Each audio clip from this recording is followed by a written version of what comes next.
મિત્રો આપણને અહીંયા એક સરેરાશનું એક્ઝામ્પલ આપવામાં આવેલું છે, તેને આપણે સરળ રીતે સોલ્વ કરતા શીખીશું. તો અહીંયા 3 સપ્તમાંશ, 5 નવમાંશ, 7 11 4 નવમાંશ, 4 સપ્તમાંશ, 4 11 સરેરાશ શોધો. તો સરેરાશ શોધવા માટે સૌથી પહેલાં આપણે સરેરાશનું સૂત્ર મૂકીશું. તો સરેરાશ બરાબર આપેલ પદનો સરવાળો છેદમાં આવશે પદની કુલ સંખ્યા.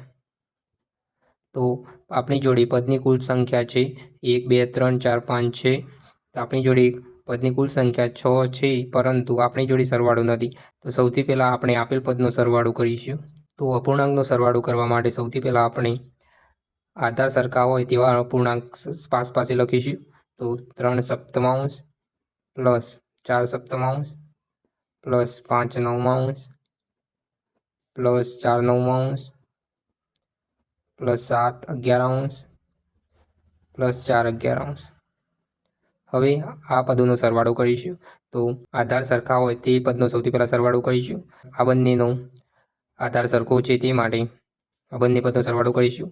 4 3 7 છેદમાં આવશે 7. તે જ રીતે 5 4 4 9 છેદમાં આવશે 9 પ્લસ 7 4 11 છેદમાં આવશે 11. હવે 7 7 1 9 9 1 11 11 1. તો આપેલ પદનો સરવાળો થશે 3 અને પદની કુલ સંખ્યા કેટલી છે? પદની કુલ સંખ્યા છે 6. તો આપણને જવાબ મળશે 1/3